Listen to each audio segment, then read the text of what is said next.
Oi, eu me chamo Madalena.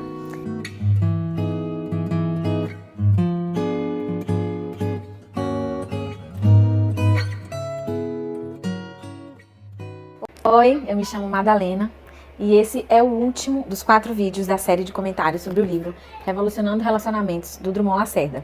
Hoje a gente vai falar por que nós erguemos mecanismos de defesa e por que é inútil evitar o sofrimento. Os motivos mais frequentes para a gente se defender dos relacionamentos são as experiências pregressas, principalmente na infância, né?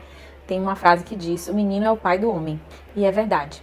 Veja se uma dessas coisas já aconteceu com você e se você se identifica em um desses cenários. A preferência por um dos filhos, a comparação entre irmãos, a preferência por um gênero entre os filhos, o tratamento de uma doença na infância, na adolescência ou mesmo na vida adulta, que nos tirou de cena aí da vida por um bom tempo, o abandono ou a morte de um ou de ambos os pais, abusos físicos, verbais, emocionais, sexuais, principalmente na infância, negligência, privação de amor, zombaria, bullying dos colegas por um defeito físico ou por um acidente que aconteceu. Já na vida adulta a gente acaba enfrentando algumas situações mais complexas, como a traição, o abandono conjugal, o divórcio, o desemprego, a falha em um exame, em uma prova, em uma apresentação. São coisas que nos fazem erguer mecanismos de defesa para evitar que aquele sofrimento aconteça de novo com a gente. Isso já aconteceu com você? É mais do que natural que depois de um evento traumático, o que a gente mais queira seja repelir aquele sofrimento ou evitar que aquela situação se repita. Mas o fato é que certas fortalezas são masmorras disfarçadas. O desejo de não sofrer nos faz sofrer ainda mais. Tem uma frase usada no livro de um filósofo chamado Michel de Montaigne que diz o seguinte: aquele que teme sofrer já está sofrendo o que teme. Então, pelo sofrimento do passado, nós guardamos o nosso coração de experiências desagradáveis, nos privando de entrar em um nível mais profundo nos relacionamentos. E seria muito bom dizer que nada de mal vai nos acontecer, né? Seria muito bom quando alguém conta um sofrimento e dizer: olha, isso acabou, nunca mais nada de ruim vai acontecer com você. Mas isso não é verdade. Não tem como viver sem sofrer, não tem como viver sem se relacionar. Tem um diálogo no filme Procurando Nemo, aliás, aquele filme é cheio de diálogos incríveis. Mas tem um diálogo muito legal entre o Marlin, que é o pai do Nemo, e a Dory, em que na conversa ele diz a Dory assim: ele se perdeu e eu tinha prometido a ele que eu nunca ia deixar nada acontecer com ele.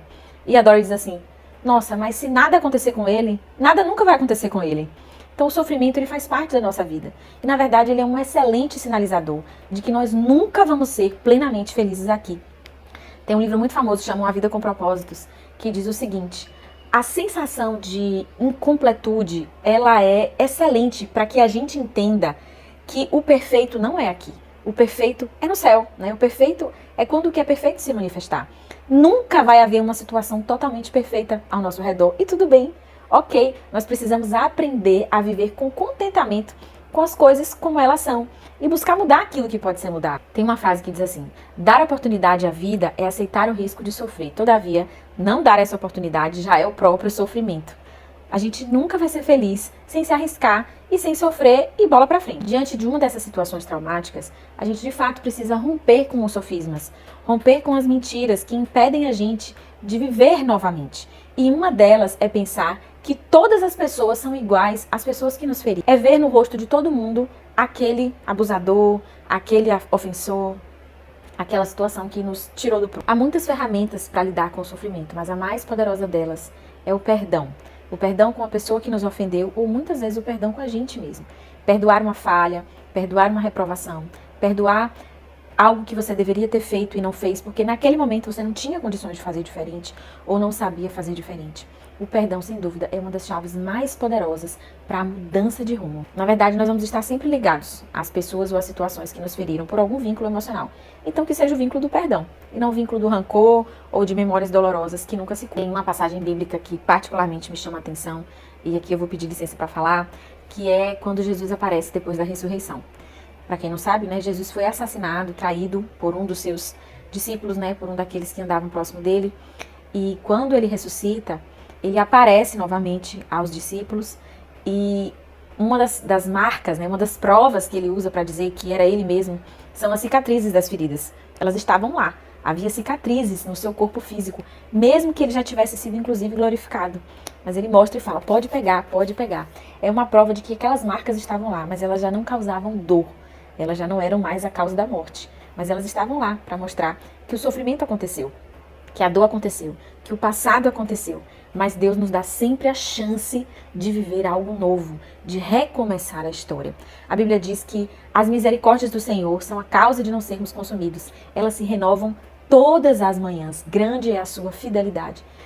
Uma das manifestações da fidelidade de Deus é o fato de que Ele nos dá cada dia a oportunidade de começar algo novo, de viver algo novo, de deixar para trás o que precisa ficar para trás e usar todos esses escombros como material para a construção de uma história nova. Uma verdade que é expressa na Bíblia é a verdade de que nós podemos confiar e deixar que alguém maior nos defenda.